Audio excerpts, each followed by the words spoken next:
come on in, lift your voice and start to sing. And it might get real loud, people may start jumping, but it's coming from the inside, and it's gotta come out. Can you feel it? It is calling, it's drawing us nearer. Oh, it is building, it is calling the new generation.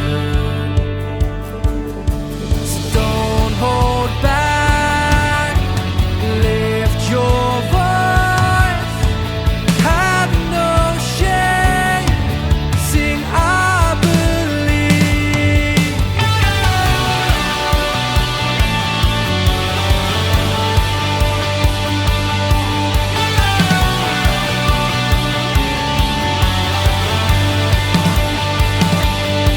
Young and old, every corner of the world, rich and poor, you are welcome as you are. And we might sound real wild, and we may seem crazy, but it's kinda how we worship, and we won't ever stop. Can you feel it? It is calling, it's drawing us nearer. Whoa, it is building, it is calling the new generation. So don't hold back, lift your voice, have no shame, sing I believe.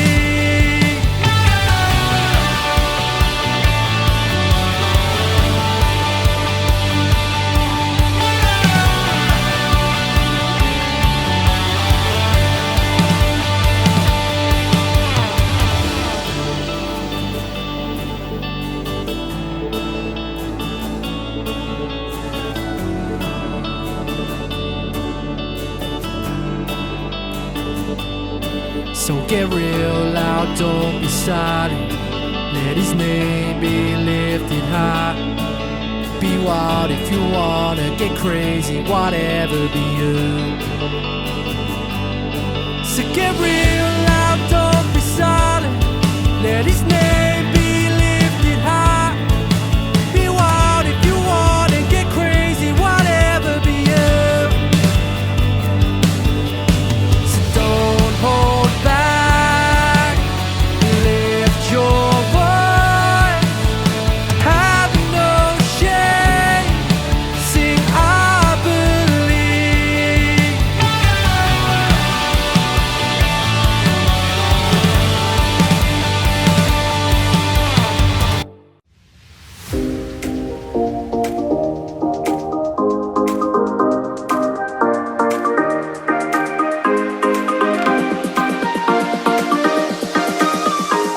Hello po sa inyo lahat. Almost 1 year na tayong hindi nagkaroon ng kwentuhan sa ating collab segment. Kaya't sa pagkakataong ito, ay magkakaroon po tayo muli ng kwentuhan. Not just one, but two. Dalawa po ang ating guest ngayon sa ating 7 episode ngayon sa ating collab segment. Nais ko pong ipakilala sa inyo ang ating magiging guest for today. So, sila po ay taga Church of the Living God sa Kamanava, or sa CLG po yung tawag sa church nila. Sila po ay taga Navotas at yung isa po ay taga Caloocan. Let us welcome Kuya John Paulo Muliera and Ate Maylene Nuevo. Hello po sa inyo. Hello. Hello po everyone. Hello, Charles. Good evening.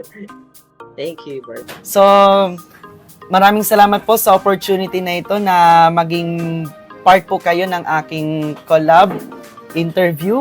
So, baka meron po kayong gustong i-shoutout. Unahin muna po natin si Kuya Paulo, tapos po si Ate Maylene. Ayan, shout out sa lahat ng mga kalambat dyan na naka-follow. This is it, mga kapatid. I mean, gagamitin tayo ng Panginoon kahit saan mong platform.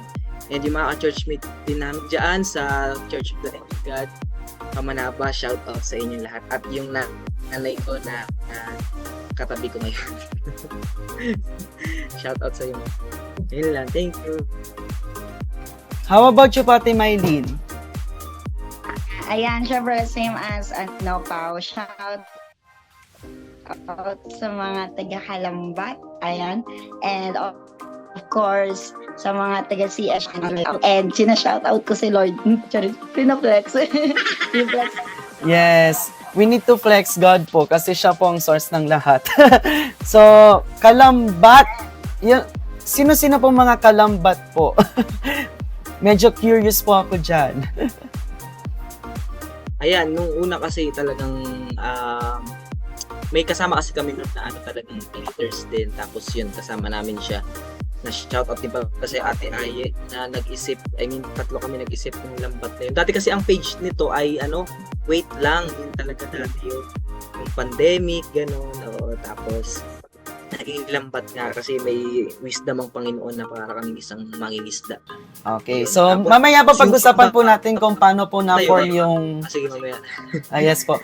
Mamaya po natin pag-usapan kung paano po na-form yung inyo pong page. So ngayon po ay, since kwentuhan lang naman po ito, balikan po natin yung history ng buhay natin. So the question is, ito yung first question natin. Ano po yung buhay nyo dati bago nyo makilala si Jesus? So, who wants to first po? Ayun, si Ate Mylene po. Sige, go ahead po. Then next po si Kuya Paulo po. Okay. Actually, naging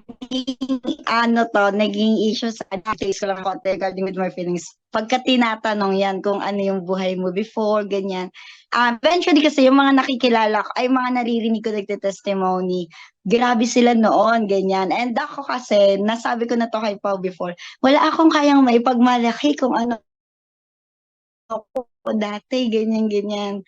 But when it comes to life, ganyan, hindi man ako pala barkada kasi noon. Pero mahirap kasi kami dati, as in, ang buhay namin ay sa tawag neto, sa tambakan nung ako po tambakan ng basura po. Doon po kami nakatira before. And Catholic po ako before. Ayan. So, ganun din yung family ko. And then, nung nalipat kami sa tambakan ng basura, ayan, ang aking papa ay naglagalag, ganon. Ang aking papa ay naglagalag. Then, doon ko po nakilala ang Panginoon. Kasi doon po sa Tondo site po kasi yung sa Pier 18. Po doon, may mga nagmi-missionary doon, may mga churches doon na nila, umattend ka ng church para bigyan ka ng saging, ng bigas. And then yun po yung naging parang ko na, okay, a-attend ako kasi may saging and bigas ako pag uwi ko. Ganon. Yun yung una kong motive, kumbaga, pag nag-church, which is very wrong. Pero ginamit ng Panginoon yun. Mas nakilala ko siya. Ganon. And before, when it comes sa akin naman, puno ako ng galit and puno ako ng paghihigante. Ganon. Ganon yung naging setup ng buhay ko. Ginawa ko siyang motivation para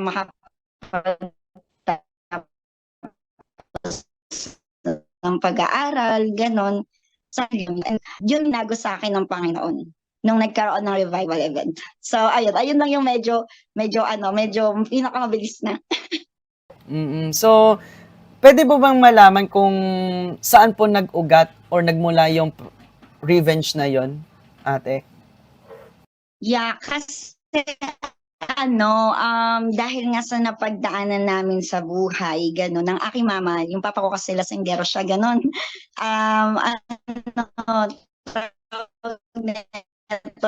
Ako na, okay, bakit yung buhay? Bakit kailangan namin maghirap? Gano'n. Ganun yung parang naisip ko na walang tumutulong sa amin, na kailangan kayanin namin dalawa ng mama ko. So, parang ganun, doon na, okay, kailangan galingan ko, kailangan makapagtapos ako para ganito, ganyan. Even sa mga pinsan ko, sa mga half-brother and half-sister ko, ganon, nagkaroon ako ng sama ng loob sa kanila before, kung bakit naging ganun yung buhay. Parang anong nangyari, nasisi ko sa kanila in a half. Ganon, yung bakit ganun kami, ganon. So, ayun po. Okay po, thank you po Ate Mylene. Si Kuya Paulo naman po. Ano po yung buhay niyo po dati bago niyo po nakilala si Jesus? Ayan, yung, yung buhay ko noon ay ako yung taong ano, 'pag tinanong ay hindi ko alam kung ano yung gusto kong marating. Kasi wala talaga, question talaga sa akin 'yan kung ano ba talaga yung gusto kong marating. 'Di ba may iba, 'pag mga tinanong yung iba alam na nila, gusto nila maging pulis, gano'n. Ako wala pa talaga. At siyempre kasi tambay din ako dati. Nag-aaral ako pero nahinto ako ng 2 years. At bago yun mahinto yun, dun kasi ako nakakilala sa Panginoon. Pero ang buhay ko noon ay dati akong addict sa games. Yan, Dota player ako noon. Ako yung mga captain kasi ako yung nagse ng mga laro ay ng mga combo-combo gano'n. Tapos addict din ako sa mga games ng Special Force. In short, talagang addicted ako sa mga games sa laro. Di lang yun, sa lahat din halos ng sports. Tapos addict din ako sa ano, sa alak. Yan, umiinom din kasi ako noon. At alam ng na magulang ko yan. Pero issue na ako sa bahay kasi uuwi akong lasing, sinusukahan ko na sila sa bahay, ganun. Tapos, yan, ganun yung buhay ko noon, wala talaga. Hanggang sa, ayun, alam mo yung tipong uwi ka ng bahay, sige, papasok, tapos tambay, ganun. Pero hindi rin ako masyadong nag-aaral ng maayos, pero masipag akong pumasok. Pero sa school, hindi talaga ako, ano, pinapagawa ko pa nanay ko, pati ate ko sa mga assignment, ganun. Wala talaga, parang alam mo yung buhay ko na hindi ko alam yung direction talaga sa totoo lang. Ganun na yung buhay ko. So, ilang taon po nagsimula yung pagiging addict mo sa games, sa sports, even sa mga bisyo po? May I know po. Ano kasi, wait lang. Nag-start ako ng 18 years old ako sa church. Ano pa ako mga siguro 3 years, ganun. Mga nasa, ano ako, nasa 16, 17. Yan, doon So ako binatilyo nag-addict na sa po pala kayo nag, ano nun, medyo ano start. na ako. Sa, bakit po kayo na-addict? Ano ba nagtulak sa inyo para, Kasi ako mm marami kasi akong ano bro, marami akong tropa talaga. At yun yung hilig namin kasi sa computer shop talaga, alam mo naman dati talagang wala pang mga online games sa cellphone. Puro ano lang muna, mga games sa labas. Na-addict talaga ako kasi dami kong kaibigan, yun yung mga games namin. Pati sa inom, ganun din. Kasi may pera ako nun, nagtatrabaho pa ako dati nun eh. Sideline. Siyempre, pag may pera ka, gabi na yan, yayayaan kami yan, inom na kagad yan, pagkaan. Ganun. Yun yung buhay namin noon. Opo. So, ito naman po, sub-question. Kapag ka nakikwento po kapag ka nababanggit po natin yung mga past life natin, ano po yung nararamdaman nyo po habang i-share nyo po yan sa ibang tao? Hindi lang po dito sa collab natin. Halimbawa, pagka nabalikan yung dating buhay, minsan ba para bang naisip ninyo na balikan ko pa to? Or i-leave na natin to, kalimutan na natin to? Ikaw mo na, May. Sa Timay Okay. muna Sige. po. Sa akin, pag kinukwento ko siya, nakikita ko kung paano kumilos ang Panginoon. Nakikita ko kung paano yung, alam mo yung, I see that everything happened as a reason talaga. I mean, that time, nung oras na yon, hirap na hirap ako. Pero, alam mo yon, yung para kang gumagawa ng isang tinapay na hindi agad-agad mapupurma sa tinapay. Dadaan ka muna sa oil, sa flour, sa egg. Alam mo yon, you just gumagawa ang Panginoon o kaya dinadaan ka ng Lord sa mga ganong sitwasyon ng buhay para mas makilala mo siya, para mas maging better ka kung ano ang design sa'yo ng Panginoon at para makita mo kung ano kayang gawin ng Lord sa buhay mo. So, kung ang tanong mo ay babalik pa ba ako sa ganon, eventually nasasabi ko yun kay Mama before. Sinasabi ko na, yes ma'am, balik ako, hindi dahil kung hindi nangyari yon, hindi ko makikilala ang Panginoon. Kung hindi nangyari yon, hindi magtutugma hindi magiging ganito yung testimony kung paano ko ipagmalaki ang Lord na ang Panginoon bumabago ng buhay. Bumabago ng status ng buhay. So, yun. Okay, thank you po. Si Kuya Paulo po. Ayan, so honestly talaga, nung pwede ko na bang ikwento yung 9 years na pagsiserve ko sa Panginoon. And may time noon na parang babalik na talaga ako. Kasi yung paggi-games talagang wala na, tinanggal na ni Lord yung panlasa ko doon. Talagang wala na.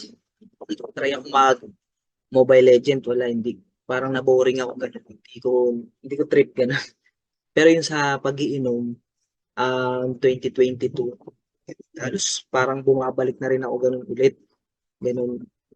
Pero hindi yung addict, ganun. Parang ano lang, um, saka na lang siguro ikikwento yung 2020. Ito kasi nangyari talaga yung revival sa buhay namin. Pero yun, kung ikikwento ko ngayon, hindi ko na, wala na talaga lahat. Pati pang amoy, wala na, hindi ko na. Tinanggal na nila. Even yung addiction ko sa wordly song, wala na. Kasi makanta rin ako dati pala, hindi ko na. Pangarap kong maging sumali sa tawag ng tanghalan. Ganun, addict talaga ako sa pagkanta ng dati yun. Ayun, tawag ng tanghalan, ang tumawag sa akin si Kurt. Siya pala yung itatanghal ko. Yes, siya pong itatanghal. So, praise God po. Okay po, let's move forward to our second question. Ito yung isa sa pinag-uusapan po pagdating sa usapang testimony. Kailan at paano nyo po nakilala si Jesus? And ano po yung nagtulak sa inyo para lubusan nyo siyang makilala at tanggapin yung kanyang regalo para sa atin, which is yung buhay na walang hanggan? May Sige, ako ba muna ulit? Okay. Actually, nakilala ko siya sa tambakan kami. Meron dong isang parang foundation o mga Christian foundation na nag-o-offer sila ng scholarship. Ang ano nun ay magba-Bible study ka sa kanila, ganon, magkakikilalanin mo si Lord. Doon ko siya unang napakinggan, yung ganong katuruan, yung mga about. Kasi 'di ba sa Catholic ay makikinig ka ng preach ng father, ganon. Then, eventually, pag nasa simbahan kasi ako, di naman ako nakikinig. After lang nun yung gusto ko, kakain kasi sa labas. Kaya ganon. Yun lang yung gusto ko. Then, nung na-involve ako doon sa foundation na yun, so, una, ang pinaka-motive ko, kasi nga gusto ko magtapos. Which is, led pa ako ng revenge. Kaya, ginagawa ko yung lahat to do na matapos ko yung pag-aaral ko. Then, eventually, nung time goes by, yan, nakikilala ko si Lord doon, nakikita ko kung paano yung mga tao doon tumulong talaga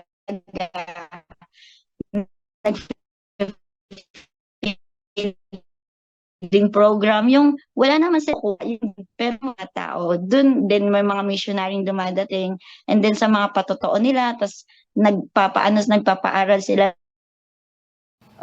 Balikan po natin sa ating Maylin. So, kayo na muna po, Kuya Pao. Sige. So, ayun tanong, paano ko nakilala si Lord, no? Tapos, paano ko nagpapatuloy? Tama, bro? Kailan nyo po nakilala si Lord and paano nyo po siya nakilala? Sino po yung mga taong ginamit sa inyo? Tapos, ano po yung nagtulak sa inyo para makilala siya ng lubusan? Balikan po namin kay Ate Maylin, ha? Si Kuya Pao muna po. Ayan, so kailan ko nakilala ang Panginoon? And tinanggap ang Panginoon, 18 years old ako noon. Ano na ako ngayon? 28 na. So, ayan, at matagal na rin, 10 years na doon nakilala kong Panginoon. Nung nag-encounter kami, kasi di ba may encounter na EGR, 3 days yun, at doon ko talaga na-encounter ang Panginoon sa encounter na yun. 18 years old ako noon. At ayun, paano ko siya nakilala? Yun nga, nung may time kasi na yun, bakit ako napunta ron sa encounter? May mga addict kasi ako sa games, di ba? So, may mga taong pumunta dun sa computer shop. Tapos, sila, magba-Bible study raw. Kami naman, ayoko ng mga ganun. Pag may pupunta sa akin, nag-share ng word of God, tinatakasan lang namin yun. Tapos, ang trip namin, uwi lang kami, babalik. Ayan, so, ayun nga, tumatakas kami noon, babalik kami 3 hours bago ay makabalik. So, nandun pa rin sila pagbalik namin. Tapos kasi may-ari ng computer shop doon ay Christian din. Sila yung nag-i-invite sa amin. Ganun. So, parang wala kaming takas. Tapos, ayun na nga. Nangungulit sila, kinukulit kami, Bible study, ulit-ulit, ganun. Kasi alam mo bro kung ba't kami nakakilala din? Dahil sa pagkain, kasi may pagkain kahit gutom na gutom kami, mga kabataan kami nung gusto namin tinapay. Ay, yun pala talagang tiktik, no? Kailangan may tinapay, ganun. Tapos hanggang sa na-connect na kami sa cell group, yun, nagsimula na kami sa cell group. Doon ko na nakilala ang Panginoon. I mean, sinesell group na kami, doon na kasi intentional na yun eh. May leader ako, 4 pa leader namin noon kasi dati bro, nung mga ano po, dati eh 4 ang leader, kahit babae lalaki magkakasama sa cell group. Ngayon, ano na, boys and girls na, magkahiwalay na. Pero dati magkakasama yan. Yun, dami, yung mga leaders ko until now, yun, yung mga maganda rin buhay, may asawa na. Ano sila talagang sobrang solid kasi hindi nila kami pinapabayaan. Hanggang ngayon nga ay ano pa kami, sumasakay pa kami sa kanila, ganun. At ayun, 18 years old ako noon, tapos yun tuloy-tuloy na hanggang sa talagang ano kami, intentional 4 kasi leader, may babae, 3 leader, isang lalaki, ganun. Tuloy-tuloy sila sa amin. At ayun, at bago tayo ano, tuloy sa ano, yung ano naman, kung ano yung nagda-drive sa akin para magpatuloy, no? Ah, kasi nung time na yun, nung nakilala kong Panginoon talaga, nakita ko talaga na, grabe, meron pa palang ganitong buhay. Yung nag-encounter ako, sabi ko, kala ko yung buhay ay matutulog pa lang mag-aaral, tapos kakain, tapos mag-aasawa, ganun, tapos okay na, mamamatay ka na. Pero hindi, may buhay pa pala na hinahanda ang Panginoon. Ang sarap palang maglingkod sa Kanya. Doon ko na nakita ang Panginoon hanggang sa nagamit na ako sa church as worship team. Tapos, isa sa mga rason kung bakit hindi ako sumusuko. Kasi one time nakita ko yung magulang ko ay habang kumakanta ako sa church. Pagpikit ko, nakita ko sila nasa apoy ng impyerno. At humingi sila ng tulong sa akin. Tapos that time ako sa Panginoon. Meron din time nakapikit ako noon, nakita ko yung nanay ko sa harap ng church. Sa doon sa ano sa congregation nakataas ng kamay at nagpupuri sa Panginoon. Sabi ko, Lord, this is a vision, Lord. Ayun, puri ng Panginoon. Hindi ako susuko hanggang ngayon. Ayan, si Mama nakapag-SOL siya. Encounter din siya at ayun, sa kabutihan ng Panginoon, sa habang ng Diyos. Nandito siya ngayon kasama ko. Ayan, pinapakinggan niya. Praise God yun. Yan, so praise God po. So trivia muna po, bago po kami mag-recording, tinanong ko po kung ano yung church nila. And sabi, ang ano nila is, ano na CLG, Church of the Living God. So, nung pinakilala ko yung inatinan kong church, which is yung Christian Bible Church of Agonoy and under ng G12, we are same din po pala. So, they are under of G12. Kaya, kung napakinggan nyo po maigi, meron po silang mga words like yung cell group, and yung SOL, ayan. So, yan po ay ano po mga terminologies na ginagamit po under ng mga churches ng G12. So, yan po yung mga process to be a leader of leaders. Ayan.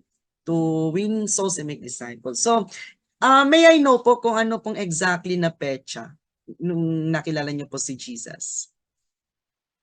Okay. And August 21 to 23, 3 days. Aha, okay. So, tagal-tagal na rin po pala kayo nakakilala sa Lord. So, thank you po for you sharing your experiences po. Especially nung na-encounter nyo po si Lord. So, mahalaga po talagang encounter, mga kapatid. Kaya, pagka in-invite po kayo ng sino mang nag-share ng Word of God and in-invite nila kayo for encounter, umattend kayo kasi the best experience yon as a person na talagang ma-encounter po natin ng Panginoon. Talagang nakakaiyak siya as in. Ayan, binigyan ko na ka ng spoil alert. Okay, so balikan po natin yung ano po natin kay Ate Maylene. So, ulitin ko lang po yung question. Kailan nyo po tinanggap si Jesus? Paano nyo po siya nakilala? Sino po yung mga taong ginamit sa inyo ng Lord para siya makilala ninyo? Tapos, ano po yung nagtulak sa inyo para lubusan nyo siyang makilala? Uulitin ko sa umpisa. Sige Ulitin po. ko. Opo. Okay. Yung, paano nyo po nakilala si Lord? Tapos, ano yung, anong date nyo nakilala si Lord? Kung natatandaan nyo pa. Tapos, sino po yung mga taong ginamit ng Diyos para makakilala ka? Tapos, ano yung nag-push through sa'yo para makilala mo po siya ng lubos? Okay. First kong nakilala si Lord ay yun nga, nandun kami sa Tambakan nun. Meron doon mga foundation nga ng mga parang Christian foundation na naghahanap sila ng mga pag-aaralin. So isa po ako sa mga napili doon, ayun na pag-aralin nila ako. So high school ako noon, high school ako noon, first year high school. And that time no, ang pinaka-motive ko nga ay makapagtapos. Kasi nga, due to led nga ako ng revenge, parang ginagawa ko, dumidikit ako kung saan feeling ko nakakatulong sa akin para makapagtapos ang pag-aaral. So, nung mga at time goes by, kasi nga Christian Foundation siya, may mga missionary na nagpapaaral sa'yo. So, ang doon, magba-Bible study kayo, magpupunta kayo ng iba't ibang lugar, tapos mag-share kayo ng gospel. Hindi naman literally na na evangelism one by one or through mga skits, sayaw, kanta, mga ganon.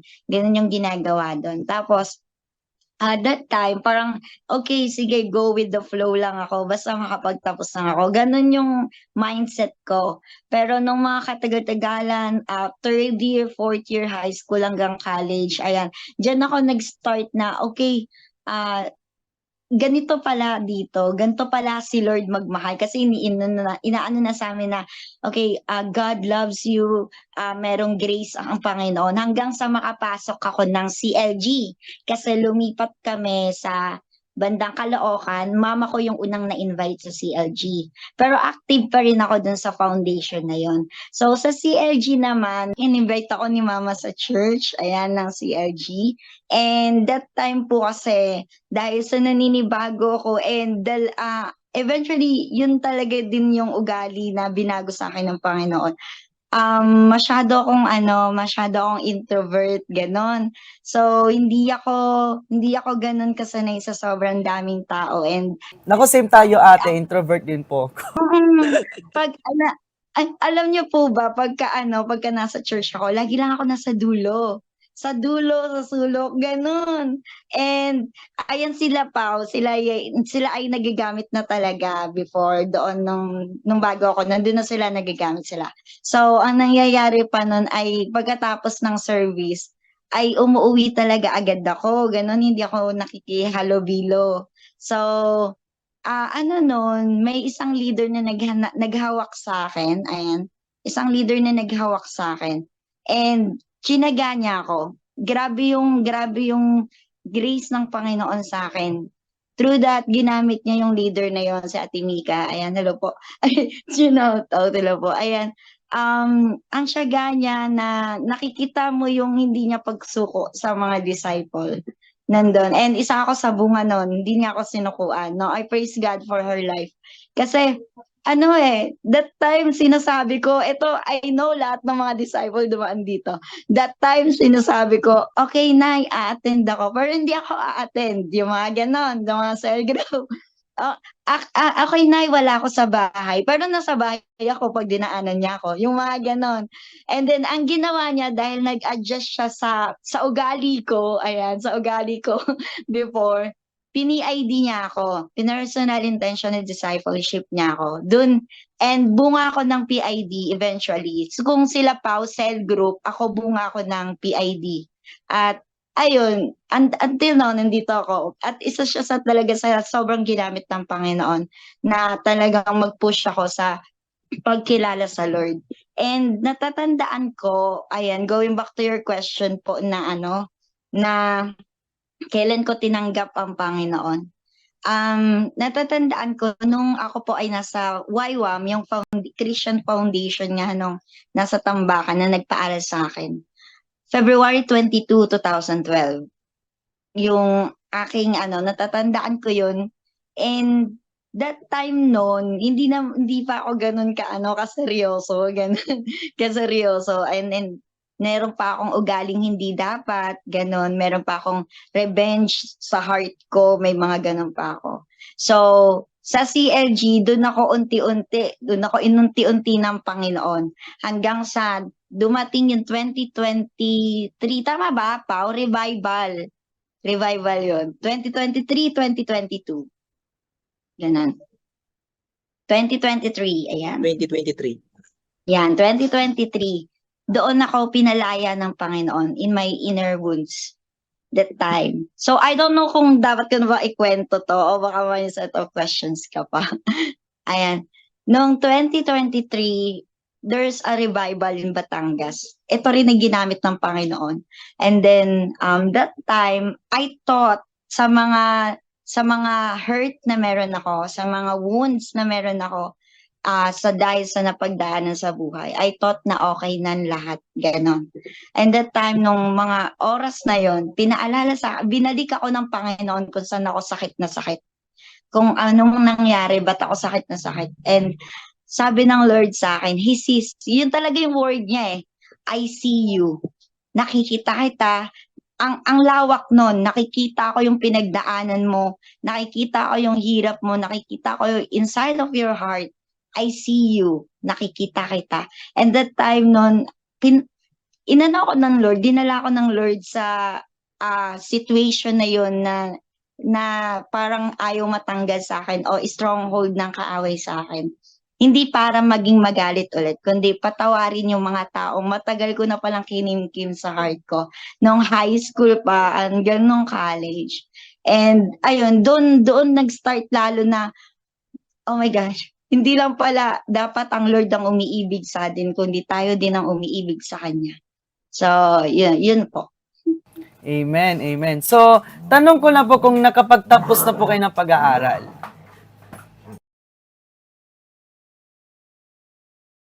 Yes po. Anong course po? Yes, marketing management ako sa Navotas Polytechnic College. Marketing management po. Okay, so ano po yung naging pakiramdam nyo po matapos nyo po talagang makalaya doon sa revenge na naramdaman nyo po sa loob ng halos maraming taon?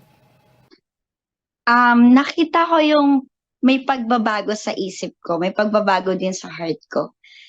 Dati kasi, mahirap maglingkod ng konting kibot ay nandoon na nagdadamdam ka. Mahirap maglingkod na may bigat ka sa puso. And dati kasi pag napapagod ako, ang lagi ko sinasabi, gusto ko magpahinga, mag-off ako sa lahat, no? You know that as an introvert person, no? Gusto mo mag-off sa lahat. Pag napapagod ka, ganon. Even in your social media. Pero these days, after 2023, merong kalinawan sa heart ko, merong kalinawan sa utak ko na no, pag napapagod ka, hindi ka dapat tuminto.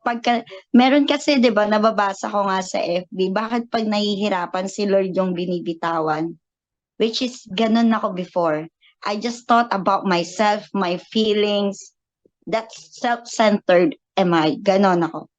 So, this time, nung naranasan ko yung pagpapalaya ng Panginoon, no, pag napapagod ka, though napapagod, ituloy mo pa rin. It's not about us, it's not about you, but it's all about the Lord na nagpalaya sa'yo, na totoong nagmamahal sa'yo, totoong nakikita ka. So, ayun, it's just, tuloy-tuloy, meron kang consistency, unlike before. So, ayun. So, praise God po. Ang ganda ng pagkakasabi niyo po sa yung kung ano po yung naging feeling niyo matapos niyo po matanggap si Lord. So, let us hear from Kuya Pao. After niyo po matanggap si Jesus, ano po yung naging pakiramdam ninyo? Talaga bang sabi mo sa sarili mo na binago na ako ng Diyos, talagang pinalaya na ako ng Lord? Ano po yung mga naging feelings nyo po after you receive Jesus Christ as your Lord and Savior? Siyempre, nandun yung joy, siyempre, yung talagang kapayapaan talaga. At yung kakontentuhan, doon ko natagpuan talaga. Kasi, di ba, siyempre, sa atin, bilang mga hindi pa Kristiyano noon, naghahanap ka ng mga bagay na makakapag-satisfy sa'yo. Tingin mo, ito na yung paligaya sa iyo araw-araw. So, pero pag uwi ka ng bahay, laging may kulang. At yun palang Panginoon. So, doon ko na-receive yung content. yung satisfaction talaga nasa Panginoon. So, yung galak, yung totoong, magkaiba kasi yung joy sa happy eh. Dati happy lang ako, pero ito joy talaga is galing sa Yes. kagalakan na Amen. talaga Amen. na alam mo yun, nawawala doon. Ano pa yung next question? Yun. So, talagang there's a joy and peace when God is with us po talaga. So, I just want to give you the third question. Ano na po yung buhay niyo po ngayon as a Christian? So, si Ate Maylene muna po unay natin. So, ayan. As a Christian, paano ko ba siya ano? As a Christian, siguro kung before, I did to survive in life, led by revenge or anything. Ngayon, I know my purpose in life. No, it's not about proving yourself to others. No, but it's serving God. It's serving people out of love. It's serving God and know Him more. So, may mas ano ba yung tawag doon? Mas senseful, mas purposeful, and it's just kind na parang this is the real life. This is the true life. Rather than so, before kasi I'm so, yung sobrang mag-isip kung sa future. Parang ano na, ganun. Then, that's it. I know this is yung paghihirap natin dito as a Christian, pagsiserve sa tao. No, you know, this world is so chaotic, sobrang chaos na neto, so evil. And nasa Bible din naman yun na when you, pag sinusunod mo ang Panginoon, maghihirap pero nandun yung blessing and yung grace at pagsama ng Panginoon. And sooner or later, yung mga lungkot na nararamdaman as a Christian dito, hindi makukumpara yun sa joy na paparating. Which is, yun yung afterlife nito. And yun yung pinaghahandaan natin, you know. And yun yung kaibahan na meron kang Kristo because you are being wise. Hindi wise dito in life, but wise after this life, no. Yung buhay dito may katapusan, pero yung buhay after this life is eternal, which is the real Yes. life. Amen. So, Amen. ayun, ang pinagkaiba, I have Christ. No, pinagkaiba, we have Christ. And that's enough. That's enough. Si Kuya Pao naman po. Ayan, syempre, nalaman na rin ang purpose ng buhay. Kasi sabi nga, life without Jesus is not life at all. No, at doon nalaman ko kung ano ba yung purpose ng buhay ko rito. Kung usapan ngayon naman, kasi 'di ba sabi ko nga ay 10 years na ako na nagsiserve sa Panginoon. And dumating yung time as Christian, gusto ko lang maging tapat din talaga sa lahat ng mga nanonood ngayon sa YouTube, no. Kasi as Christian na parang sa panahon ngayon, di mo na alam kung sino yung totoong Kristiyano ba kasi parang mas mabait pa yung mga hindi Christian. Parang gano'n, sa office namin, ganoon. At dumating yung point doon, gusto ko lang i-share dati. Bago pumalo tong 2023, no. Again, this is by the grace of God at hindi ako perpekto, nagkakulang pa rin, nagkakamali. Pero alam niyo po yun, dati nung ako ay Kristiyano, a-attend lang ako ng church, magsi-cell group ako kahit bound ako ng sin. Magsi-cell group ako, yung tipong mag-share ka ng forgiveness pero hindi ka nagpapatawad, parang gano'n. And after ko paggamit sa church, kumakanta kasi ako, nagigitara po.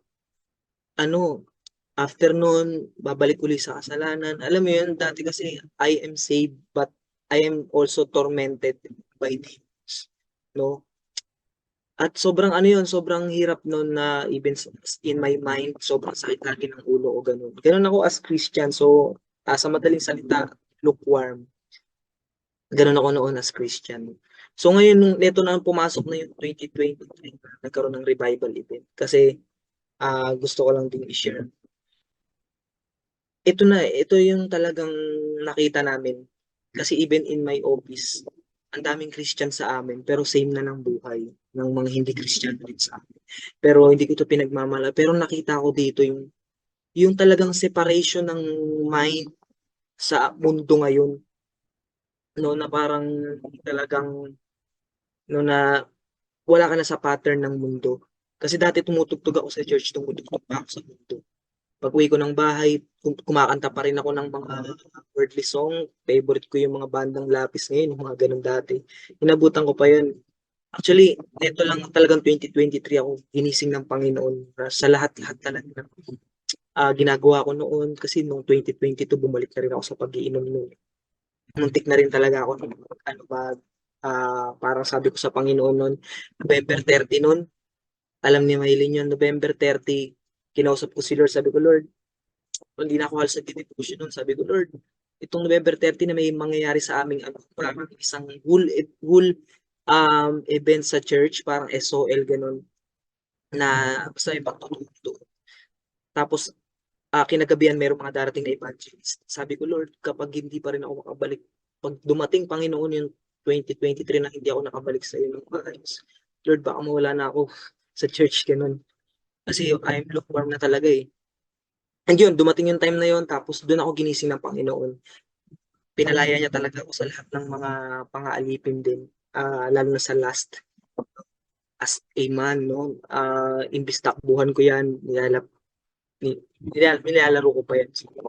So, ngayon kasi parang gusto, ewan ko, pwede ko na ba i-share tong bagay na ito, no? Yung as Christian talaga, dito ko nakita talaga yung leading ng Holy Spirit. Kaya, actually ito, leading ng Holy Spirit ito. Hindi namin alam na darating sa point na as a Christian na magkakaroon ng mga ganitong bagay, sa street para mag-preach, focus kami sa discipleship kasi ang mindset ko dati, bakit ko share ng ibang tao sa malalayo, hindi ko naman ma-disciple yung mga yan. So, mali yung mindset ko noon na magkaiba ang evangelism sa discipleship. So ngayon, salamat sa Panginoon, yan doon yung unstoppable, kahit sinong kausap mo, makasama mo, sharean mo talaga. Kasi sobrang urgent ng buhay. Ganun na yung ako as a Christian, no? And kami rin ni Maylin. Ganun. Focus sa ministry, sa secret place, ganun.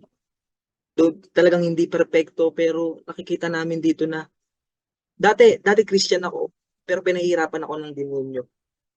Ngayon, pinahihirapan na namin siya. And we are talagang dito namin nakita yung halaga ng deliverance sa buhay ng mga Kristiyano. Kasi if we are not delivered, no, parang yan saved ka pero tormented. Ganun kawawa. Save naman, marami naman talagang save na Christian, pero kawawa sila kasi talagang pinaglalaro lang sila at yung naaalis sa kanila, papasa lang yun sa mga kamag-anak nila.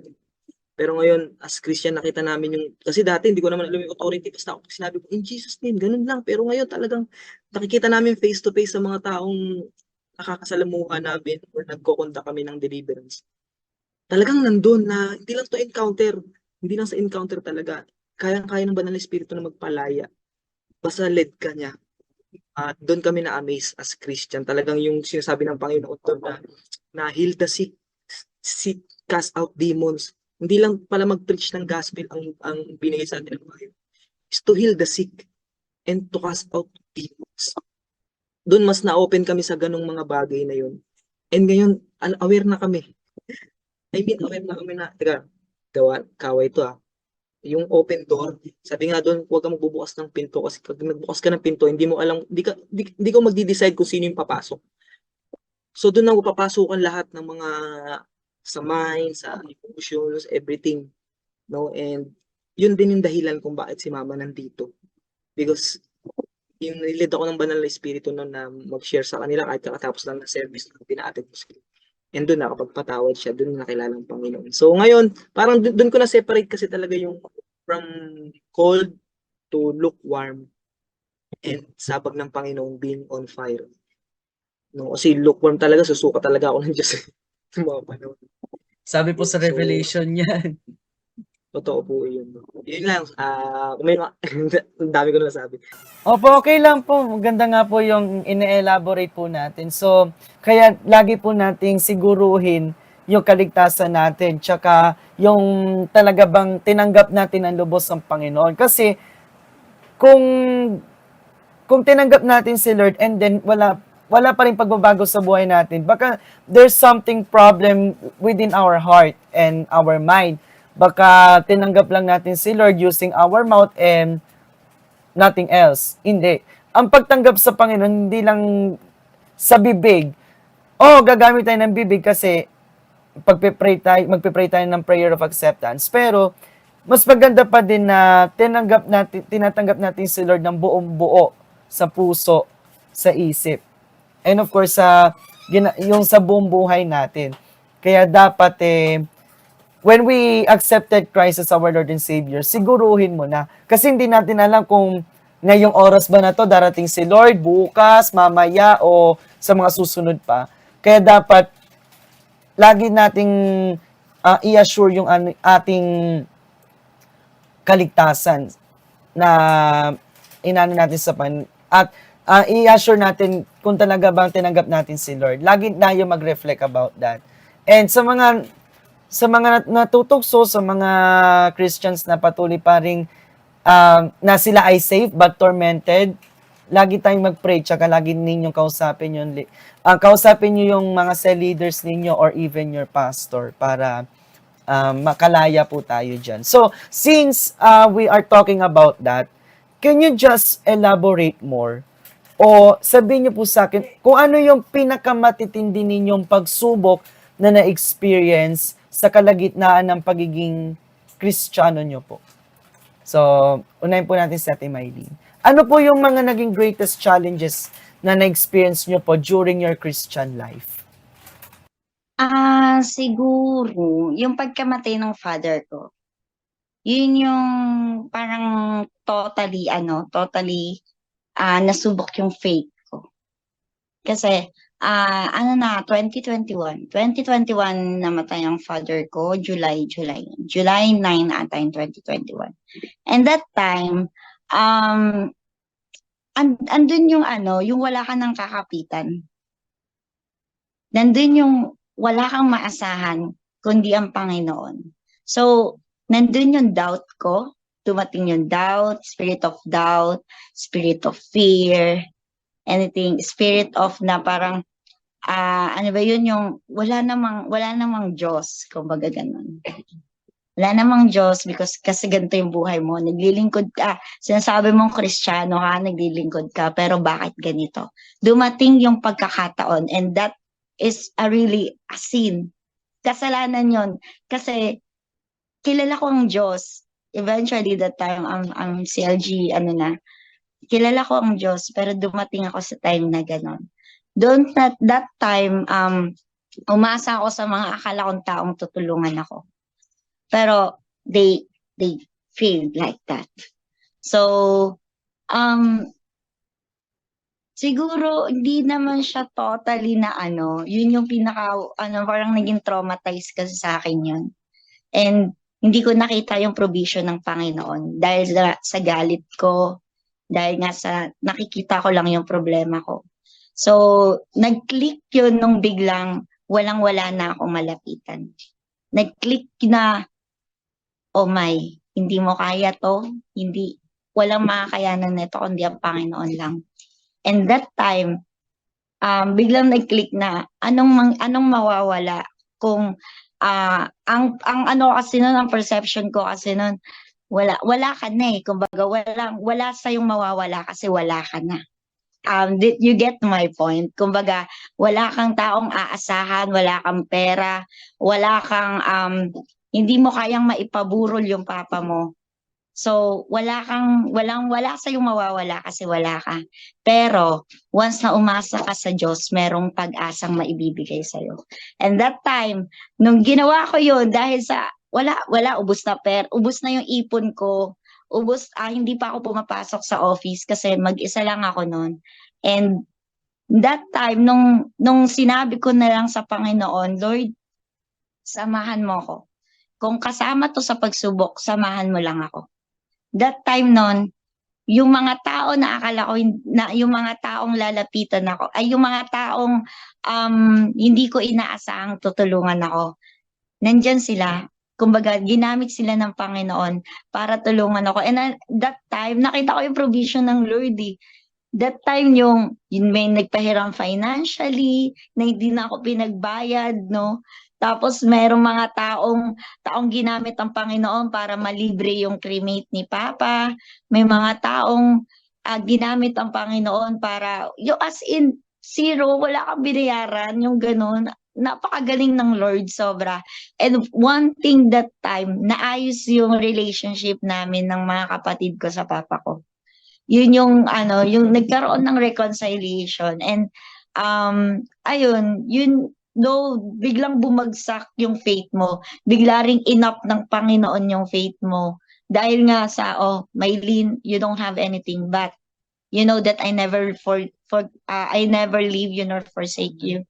You know that already. So, pinatunayan lang ng Panginoon yon, and that my life verse na 1 Peter 5:7, cast your all anxiety to Him because He cares for you. Pinatunayan lang ng Panginoon yan sa akin nung down moments ko na yon. So, ayun, I praise God. Yun. Praise God po no, sa buhay ni Ate Mai, kahit na ganun yung naranasan yung pagsubok, dumating siya ng father. Pero sa kabila ng kanyang doubts and questions to God, parang mas naging way pa yun para ma-motivate pa yung sarili niya na bumangon. And talagang pagtibayin pa niyang lalo yung pananampalataya. And tinan niyo naman, no, sabi nga, kapag ka umasa ka talaga sa Diyos, ibibigay niya po lahat ng pangailangan natin. Basta sa pangalan niya lang po talaga tayo magtitiwala at talagang hihingi ng iaasa natin sa Diyos lahat. Although may gagawin tayo, pero kung lagi natin sasabihin na yung let the Lord's will be done, or may His will be done, yun, mangyayari po talaga. Ibibigay, pagkakalob ni Lord, lahat ng mga provisions natin, yung mga nawala sa atin, ibabalik po niya yon. So, I am also agree with you, ate, dun sa 1 Peter 5:7, na cast all your anxieties with Him, to Him, because He will cares for you. So, talagang, we need to surrender everything that we have, including our problems, our challenges, obstacles that we face, lahat ng pagod, lahat ng problema na kinakarap natin, lahat ng bigat sa loob natin. Ibigay na natin lahat yan kay Lord, kasi siya po yung magiging reason para maramdaman natin yung peace and yung kagaanan ng loob. So thank you for that, Ate Mai. Si Kuya Pao naman po, ano naman po yung naging greatest challenges nyo po during your Christian life? Sa akin kasi, sa totoo lang, sa mga family naman, tinatanong ko nga si mama kanina kung ano ba yun sa pamilya ko. Kasi lumipat din kami ng bahay. Dati din kami sa Caloocan. Kasi magkakalapit lang Caloocan, Malabon dito. Yung, dahil nga medyo magulo yung buhay doon. Nag-away-away, lumipat kami dito. Pero kasi sa totoo lang, hindi ako naapektuhan ng mga bagay-bagay sa paligid ko. Sa totoo lang, sa pamilya, sa ano. May mga ano lang ako, pero yun nga, life verse ko is yung let us fix our eyes on Jesus, no? So, doon, mabilis ako nakaka-recover kagad. Ay, hindi. Ano lang to, pagsubok lang to. Pero ang pinaka-most challenge talaga ako, personal kasi talaga sa akin, yung pabalik-balik ako sa sin. Ayun talaga yung para sa akin na challenge as Christian, no? Na pinakamahirap kong pinagdaanan talaga kasi tormented nga talaga ako. Pag sa mga pamilya kasi hindi ko naman tulad kami. Wala talaga akong mabilis ako nakaka-recover sa ano. Tsaka positive kasi mag-isip. Sabi nga ni Maylene, ganun. And ayun lang yung sa personal talaga na after church, babalik na naman ako, ganun, pabalik-balik ng ganun, hanggang sa nawala na lahat ng cell group. Ganun, kasi marami talaga ako dati sinesell group. Talagang sobra. At ngayon, ayun, parang namimiss ko sila, ganun, ganun yung ano. Pero hindi naman ako na titumitigil. Tuloy-tuloy pa rin na nag-ano ng mga kaluluwa. At syempre sa Panginoon sila. Ayun lang naman sa akin, wala akong masyadong ma-share regards sa personal challenges kasi sa pamilya naman, ano naman ako yung parang, yung peacemaker. Pa nagkakagulo, kailangan ikaw yung mag-iisip ng, diba? Ikaw yung ginamit ng Panginoon para, teka lang, awat. So, yun lang yun naman yun sa akin. Yes, ayan. So, salamat po sa pag-share ng iyong pong challenges during your Christian life. Yung ikwento nyo na lang po yung sa street preaching. Tapos ano po yung pakiramdam nyo po nung habang ginagawa nyo po yan. Tapos, isama nyo na rin po kung saan po kayo nagsi-street preaching. Tapos ano na po yung pinakamalayo nyo pong napuntahan sa preaching. Yan. Ganun din po yung tanong po natin kay Kuya Pao later on. After po ni Ate Mai. So, ayan. It was started 2023, no, that time. At ang pinakauna talaga ay sa Paho. And originally, dalawa lang kami ni Pao noon na lakas loob, ganun. Talagang ini-urge kami ng Holy Spirit na sige, mag-preach kayo dyan, ganyan. So, ang umpisa pa nun si Pao yung nag-umpisang mag-street preaching sa mismong tapat ng Paho. And that time, nandun na tinatch ng Panginoon yung isang mama doon, isang tatay doon na ang pinaka-ano doon yung ginawa na niyang lahat pero parang kulang pa rin, which is merong kulang sa heart niya, kahit meron naman na siya, kahit nagsisikap naman na siya, nandun na merong kulang sa puso niya, which is narinig niya nga yun na sabi niya pa, ang kulang nun na yung Panginoong Jesus, yun, that time, tapos pinag-pray namin siya, and ganun na, nandun nag-start na, oh, Lord, may tinatouch ang Panginoon sa ganitong paraan. Tunay na yung mga street preachers, kahit po sa tingin natin, nag-iingay lang yan. Pero hindi po natin alam yung mga nakikinig doon, yung mga nakakarinig ng buto na yon. Meron po yan na touch talaga o kaya tinataniman ng Panginoon yan na sooner or later, at tutubo yon, sooner or later pag dumaan sila sa problema, yung tanim na yon, malaalala nila yun eh. Tapos, nung time ng ako naman, sa sobrang kaba ko, mali-mali yung verse ko. Sa sobrang kaba ko, naalala ko yun. Kabisado mo naman siya, pero mali-mali. Pero sabi ko, hindi Lord, brinace ko yung self ko and then nanghingi ulit ako ng lakas ng loob sa Panginoon. And then sabi nga, once nabuo yung loob mo na i-obey ang Panginoon, ibubuhos niya sa iyo yung boldness, ibubuhos niya sa iyo yung wisdom during that time na sinusunod mo ang Panginoon, during that time na nag-street preaching ka. And then that time, meron nga, yun nga, yung tatay doon, meron pa doon, sumunod ulit yun sa Paho ulit. Yung tatay pa doon na miracle talaga. Hindi siya nakakarinig, yung hindi naman totally hindi nakakarinig. Talagang mahina yung pandinig niya. Ilang beses namin pinaliwanag, ganon. Pero hindi niya ganon naiintindihan. Pero that time ng prayer of acceptance, marami na kami neto, sumama na sa amin yung mga kabataan sa church, yung mga 144 sa church. Sumama na din para mag-street preaching. And first time din nila yon, nakaka-boost talaga ng faith, nakaka-boost ng paglilingkod sa Panginoon. Yung tipong i-deny mo yung nararamdaman mo, i-deny mo si Maylene, i-deny mo yung profession ni Maylene, pero ang ipalalangandakan mo ay yung Panginoon, yung gospel ng Lord, yung offering na buhay ng Panginoon para sa'yo.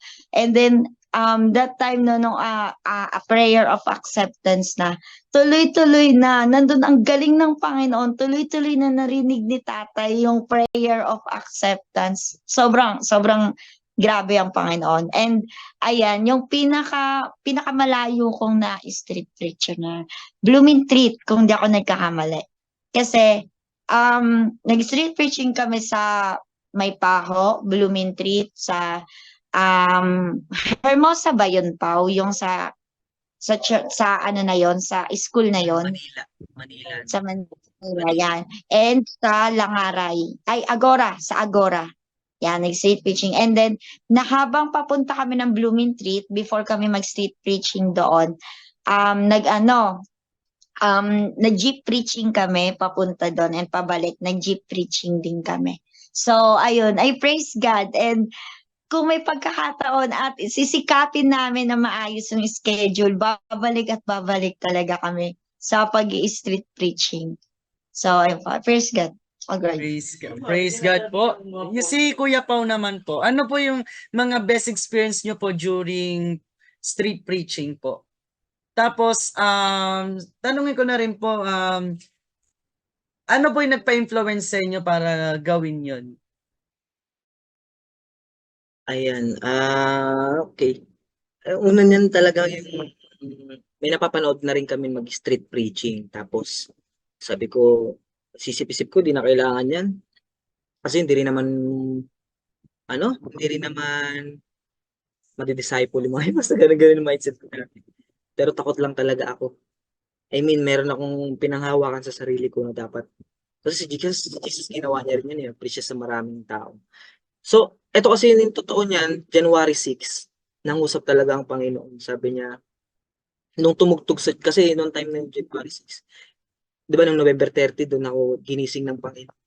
So, tumating yung time na, yun na, sabi ko, Lord, anong gagawin niyo po sa amin this 2020? Kasi dito na nag-start lahat ng revival pagsunod sa banal na Espiritu. And yun, January 6, nangusap si Lord, may kantahan sa church.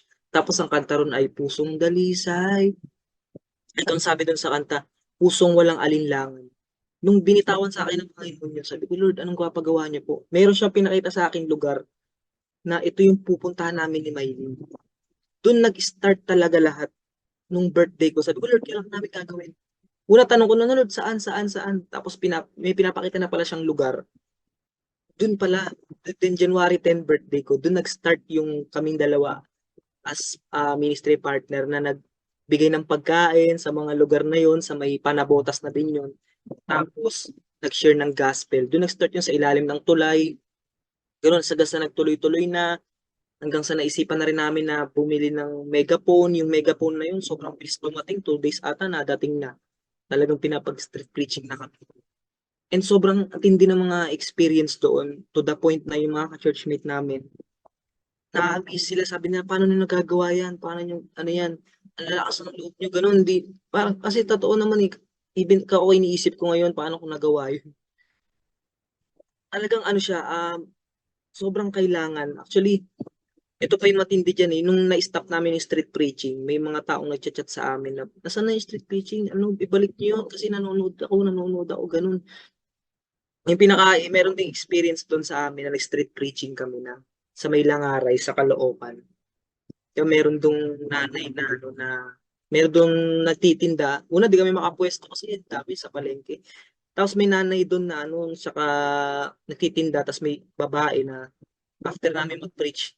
Actually, nagpipreach ako, si Maylin naman nag-share din sa kanila. Na yun pala tao na yun ay may hangover pa. Tapos Christian din pala siya dati. Tapos ang dami itong mga tricycle driver na tumanggap sa Panginoon. Sabi ko nun, sino dito yung willing na inaamin niya na kailangan niya ang Panginoon at sinusukan niya ang kanyang buhay. Nagtaas ng kamay yung mga tricycle driver. Grabe yung leading ng grabe, ramdam ko yung touch ng Lord sa mga tao. Amazing yun. At meron pa nga ron, nagpipreach siya katabi namin, nangihingi sila. And sinabihan pa nga ako ng isa, ayun yung mga nagpipreach dyan sa sa street. Ganun. Kasi kinabahan ako nun kasi sila yung mga nanghihingi. Pero kasi sinasabi ko, nandito kami para mag-preach. Kami nandito para manghingi. Eh sila pala nanghihingi pala doon sa kabila. Nagulat kami. Kinabahan ako. Sa iba kami dumaan. Ayun. So, hindi namin expected na mangyayari yun, na gagawin yung mga bagay na. Actually, after pa namin ng work yun, diretso kami doon. Tapos, ayun, ang dami. May mga gusto sumama sa amin. Tapos, yun na yung tama yung sinabi na may kilala namin yung mga taga-Caloocan din na merong nilid ang Lord. Itinili sa amin ng Lord na merong mga dito sa loob ng church na gagamitin ko din. Dito sa loob ng Caloocan na gagamitin ko rin na kailangan divine connection. Doon nag-connection, nag-connect na lahat, tapos hanggang sa mga nakilala kami. Sila din nag-street preaching din. Meron kami nakilala sa revival event na taga Quezon City. Nasa jeep lang yung kinausap ko siya. Sabi ko, bro, taga saan ka? Sabi namin galing Batangas. Taga QC ako. Sama ka sa akin, mag-street preaching kami sa Paho, ganun. Tapos, ang layo ng biniyahe niya para lang mag-street preaching, grabe. And doon niya first time nag-street preaching, na ano pa ako sa mga sinasabi niya kasi syempre talagang kailangan din kasi sa street preaching, may mga dapat kang sabihin dyan. Kasi magkaiba ang bold sa angry.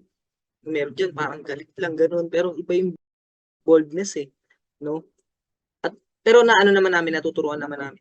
Ngayon, grabe, one time nag-preach silang dalawa nung ibang church naman to dito sa Caloocan.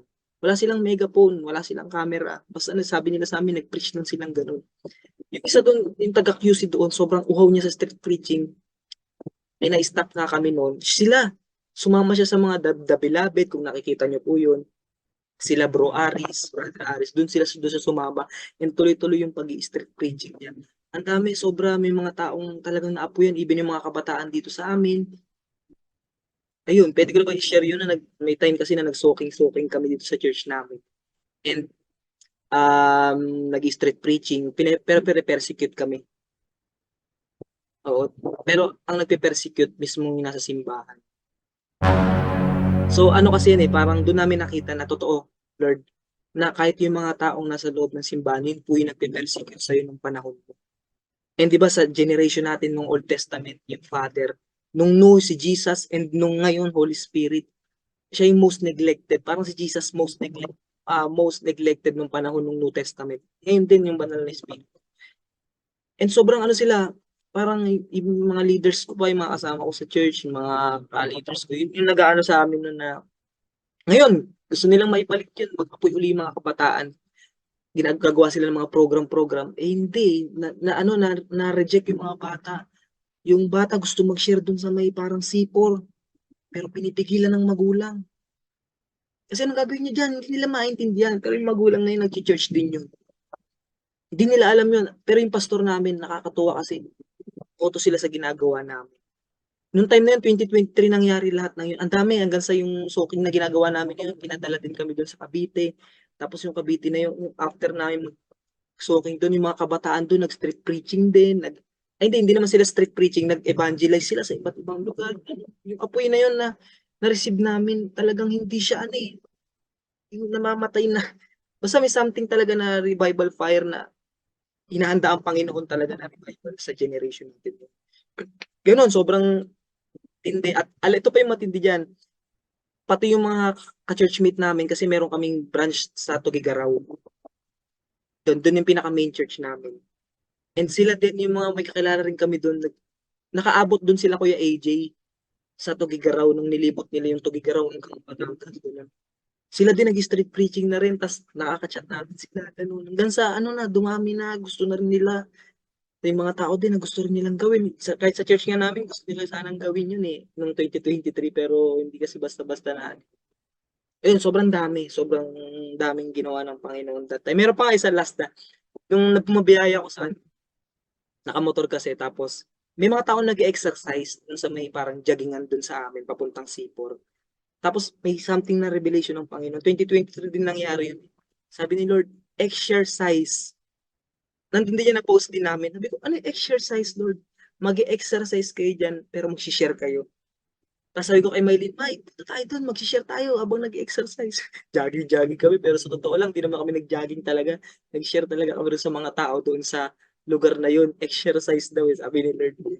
Ayun, ganun talaga, parang alam mo yun, teka lang, iba to, hindi ko to nagagawa nung 9 years ago. Nag-share ako, pero wala, para lang may ma-decide.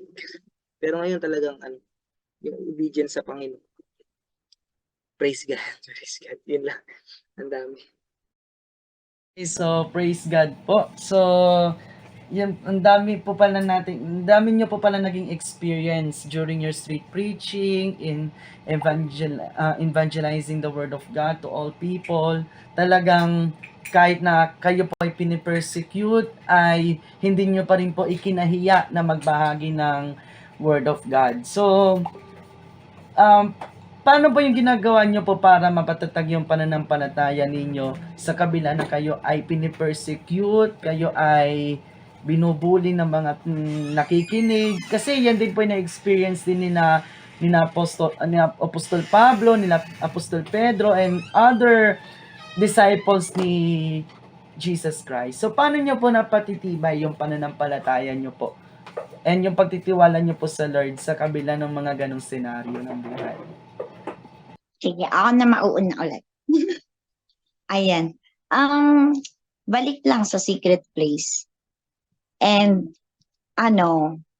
kasi once na pinakinggan mo yung mga tao, and once na pinapasok mo sila sa'yo, at once na meron silang big impact on you, katunayan lang din na meron pang bahagi yung sarili mo.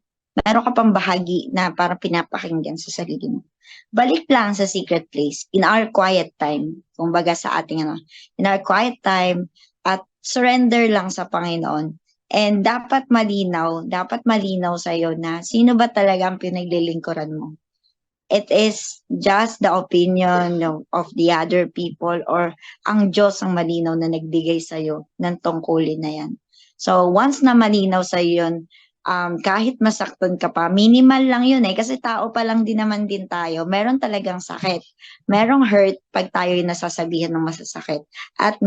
Pero once na malinaw sa'yo yun, at once na buo yung loob mo sa paglilingkod sa Panginoon or pagpupush nung pinapagawa niya sa'yo, pupush ka pa din, knowing that the Lord is with you, knowing that the Lord sees you, and knowing that na yung ginagawa mo ay hindi nasasayang.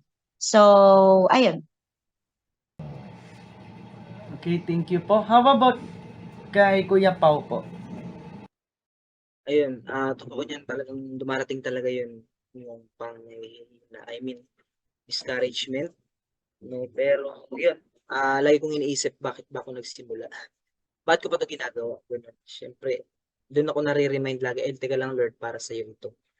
At kung itong ginagawa ko, Lord, nape-persecute ako, biblical po yung ginagawa ko.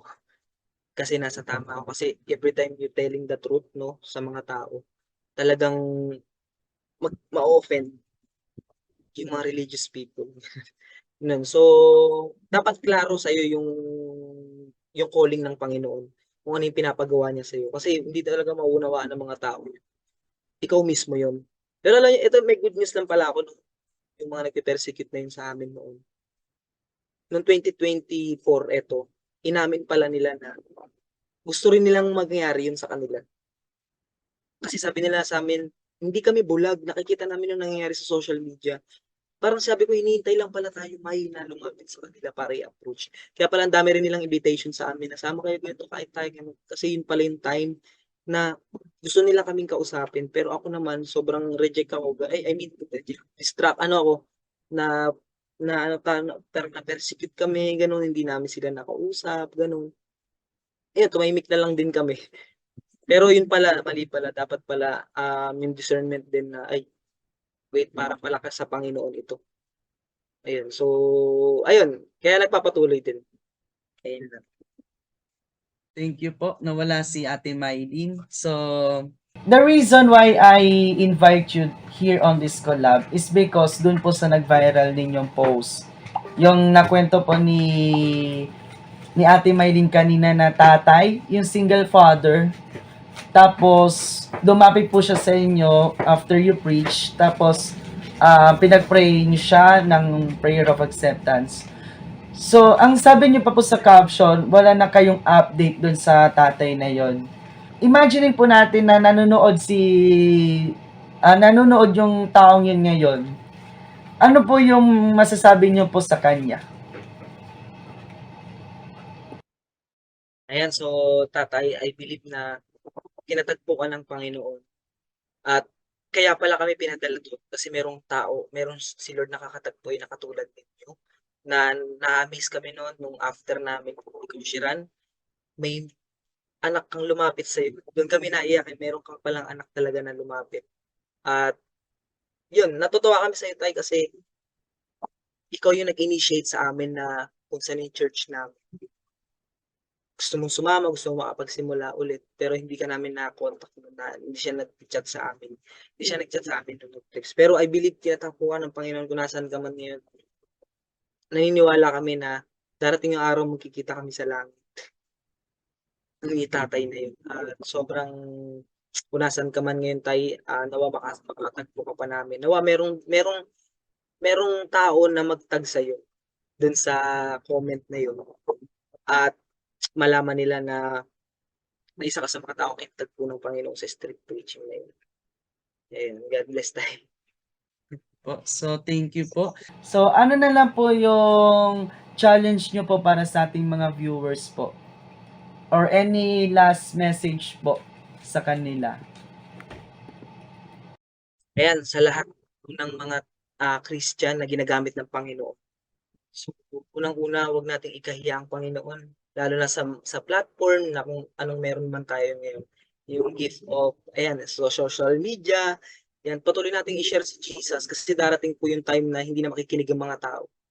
Papakinggan na lang nila ang mga gusto nilang mapakinggan. At dumarating na po iyon.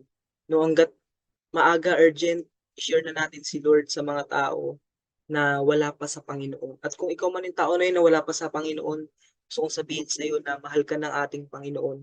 Sabi sa Bible, kaya hindi pa siya dumarating kasi sabi niya na Lord, patience means salvation. Nais ng Panginoon mas marami pang maligtas kaya hindi pa siya dumarating. No? At kaya ka nandito, nakakanood ka ngayon, unang-una dahil gusto ka ng Panginoon katagpuin. Gusto ka niyang gamitin sa end time, as end time army sa mga panahon na to. Remnants ng Panginoon. At si Lord, hindi lang tayo naghanap sa Panginoon, si Lord doon, we are looking, no, ang Panginoon na true worshipper ng mga tao talaga na susunod talaga sa Kanya, yung mga taong magsiseparate talaga sa mundong ito. At kung ikaw yung tao na yun na nakakaramdam ngayon ng pagiging maligamgam, no? I encourage you na panghawakan mo yun, bitawan mo yung mga bagay na nakakahadlang sa'yo, no? Lalo na ang mga bagay na makamundo. Hindi pwedeng naglilingkod tayo sa Panginoon, pero yung kanan ng paa natin nasa Panginoon, pero yung kaliwa nakasawsaw sa demonyo.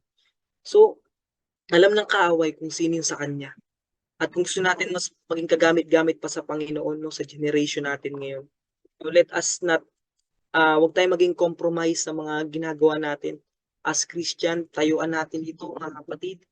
At i-share mo si Lord. Napakaraming way para i-share si Lord through sa social media, sa IG, sa Note, sa Facebook, sa YouTube, sa kahit anumang platform na meron ka. Sabi nga ni Moises, di ba, ayaw niya, sabi ni Lord sa kanya, anong hawak mo? Ngayon, tinatanong ka rin ng Panginoon ngayon, anong hawak mo? Kaya mo ito napapanood kasi hawak mo yung cellphone. So, ginagamit ng Panginoon yung cellphone na hawak mo para siya ay maitaas, para maraming taong maligtas. At subok na po namin yun, maraming taong PPM, no? Na yung cellphone pala na to ay gagawin din miracle ng Panginoon para hatiin at para yung mga taong nasa Ehipto, no? Yung mga Israel na nasa Ehipto na inaalipin ay makalaya po. At through this platform, I believe si Lord marami siyang palalayain. At marami, katulad din namin noon na, ayun naman, hindi na namin i-share yung love life namin. Pero ayun, ginagamit kami ng Panginoon ngayon as remnants niya sa generation natin ngayon. No? Ayun, purihin ng Panginoon at sa Kanya lahat ng papuri. Lambat. Yes, thank you. Praise God po sa nakaka-inspire po na challenge. And final words po for Ate Maylene. Ano po ba may challenge nyo po para sa mga manonood na meron pa silang mga revenge, meron pa ba silang mga galit sa puso? Sa lahat po ng mga manonood na hanggang ngayon may itinatanim pa rin na sama ng loob. And of course po, dagdag ko na rin po yung sa mga tao na dumadaan po sa mga mabibigat na pagsubok. So ano na lang po yung magiging challenge nyo po para sa mga ito? God is like an almond tree. If I'm not mistaken, it is nasa ano yun sa book yun. Pero God is like an almond tree. Lagi siyang nakatingin at nagbabantay, which is almond tree in a Hebrew or Greek, if I'm not mistaken. Ito ay equivalent sa salitang, ang Diyos ay laging nakatingin, laging nagbabantay hanggang matupad ang kanyang pangako. So, I just want to encourage each and everyone, no? Lahat tayo dito, habang tayo dito nasa mundo pa, no? Temporary lang naman tayong nandito. Yung mga pagsubok na yan, is just like an training ground ng Panginoon, no? Para mapataas at maging ganap yung pananampalataya. don't pray na alisin ng Panginoon yung pagsubok na yan sa'yo. Kasi hindi ibibigay ng Lord yan na hindi mo kaya. Tama? Sabi, binibigay ng Lord ang mga pagsubok na alam niyang kakayanin mo.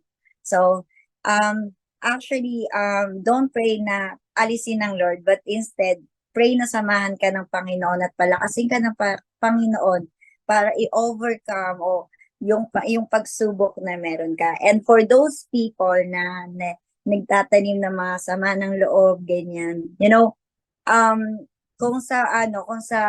kung iisip-isipin natin, actually, napag-usapan din namin ni Pao to, commonly na cause ng sakit ng tao at ba't hindi gumagaling ang tao. It is because dun sa mga unforgiveness na meron ang isang tao.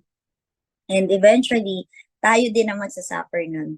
Hindi yung taong yun. At napakasarap mabuhay na naglilingkod sa Panginoon na alam mo alam mo puro yung heart mo sa paglilingkod sa Lord. Alam mo na yung ginagawa mo dito sa lupa ay para sa Panginoon at hindi para i-prove yung sarili mo. People ang mga tao walang walang kakontentuhan yan. Kumbaga halimbawa ako, nag-improve na ako, na-achieve ko na in my mind, na nakita ko na talagang na-achieve ko na yung gusto ko. Pero nung nandun na ako sa gusto ko, may another gusto na naman ako. Hindi natatapos ang gusto ng tao. Kaya walang peace, walang joy.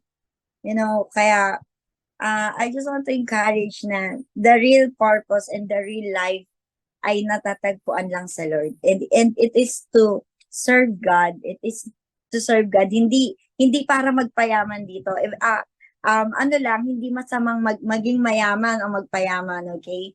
Hindi masama yon. Ang masama doon, pag naging greedy na tayo, love of money is the root of all evil. Money itself is not.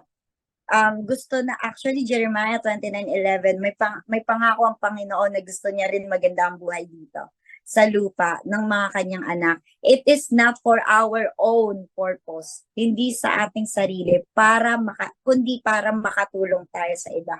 Sabi nga ni Paul sa Corinto, di ba, kayang pasaganahin ng Diyos ang buhay mo sa isang iglap, hindi para sa sarili mo, kundi para sa kawang gawa o para makatulong ka.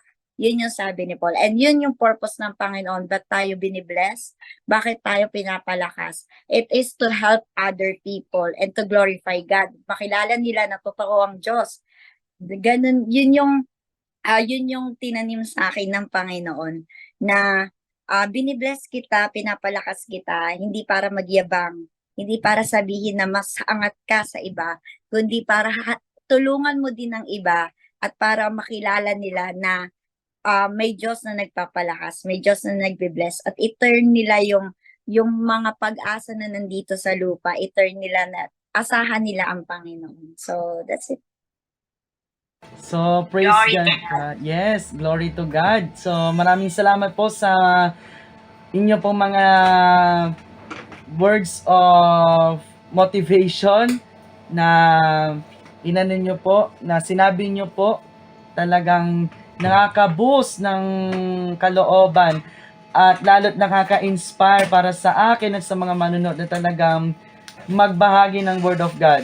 Una sa pamilya po natin and pangalawa po sa ating sa mga tao na nakapaligid po sa atin. So gustuin ko mang tanungin sa inyo kung paano po naging matibay yung sama ninyo, but we have almost midnight na. wala na po tayong time. So, magano na lang po tayo sa ating pong prayer of acceptance po. So, can someone of you na mag-lead po para sa ating prayer of acceptance? Kasi, mga kapatid, nais po namin na talagang kayo'y makakilala sa Panginoon. Kaya, i-grab na po natin yung opportunity na ito na sumunod po sa ating panalangin ng pagtanggap sa ating pong Panginoon. Go ahead, Mai. Ako ulit. Sige, ako na nga ulit. Sige po, si Ate Maylin po ang maglilid po sa ating prayer of acceptance. So, sundan niyo lang po yung kanya pong sasabihin at talagang isa puso po natin at buong puso nating tanggapin ng Panginoon bilang Diyos sa tagapagligtas. Yan. Sige po, muli uulitin namin ang prayer na ito. It is not that save you, but ang magkakapagligtas sa'yo ay yung pananampalataya at pagtanggap na gagawin mo sa Panginoon. So yun po, sundan niyo lamang po ako. Yun po, Ama naming banal na makapangyarihan sa lahat, nagpapasalamat po kami sa iyong ginawa na ibinigay nyo ang iyong anak na si Jesucristo. Ama, inaamin po namin na kami ay makasalanan at hindi karapat-dapat sa iyong harapan. Ngayong gabi, Ama, tinatanggap namin ang iyong kaloob na iyong anak na si Jesucristo bilang Panginoon at tagapagligtas. Siya na po ang manguna sa aming buhay, sa aming mga desisyon, at sa aming araw-araw. Siya po ang maging Panginoon ng aming buhay. Maraming salamat po at patawarin niyo po kami sa aming mga ginawang pagkakasala, hayag man ito o hindi, kita man ito o hindi, nalalaman man namin ito o hindi. Patawarin mo po kami sa mga hindi karapat-dapat na aming ginawa. Tinatanggap namin si Jesucristo at pagpapatawad. Maraming salamat po at kayo na po ang manguna sa aming buhay. Sa pangalan ni Jesus, Amen and Amen. Amen. Amen. Maraming pong salamat sa mga manunod po natin na tumanggap ng buong buo sa ating Panginoon. And manampalataya po tayo ng ang inyong pangalan ay nakasulat na sa aklat ng buhay. So sure na yan. Basta tinanggap nyo po ng buong buo si Jesus Christ. Si Jesus Christ lang po ang makapagliligtas po sa atin. Wala nang iba kundi ang ating Panginoong Jesus. Diba? Sabi nga po sa John 14:6, sumagot si Jesus, ako ang daan, ang katotohanan at ang buhay. Walang makapupunta sa Ama kundi sa pamamagitan ko. Sinabi po yan ng ating Panginoong Jesus. Ayan, malinaw na malinaw po sa sinag ng araw. Si Jesus Christ lang po ang daan patungo sa kaligtasan at buhay na walang hanggan. Ayan, malinaw na malinaw. So once again, maraming pong salamat Kuya Paolo and Ate Maylene for taking this opportunity na maikwento po ang inyong mga naging karanasan noon and kung paano po kayo ginagamit ngayon ng ating Panginoon, especially po sa ating pagsi-street preaching. So, ayun. So, maraming pong salamat everyone sa lahat po ng mga sa panonood po ninyo mula umpisa hanggang dulo. Talagang I hope na marami po kayo natutunan sa kanila pong kwento. Ayan, so sino po kayang ating magiging susunod na maigegest dito sa ating collab segment? Nako, I am so excited kung sino ang ating susunod na makakakwentuhan dito sa ating collab segment. Once again, this is Charles Martin, your content creator dito sa ating Charles Studios. Maraming pong salamat at patuloy po kayong pagpalain ng ating Diyos dakila.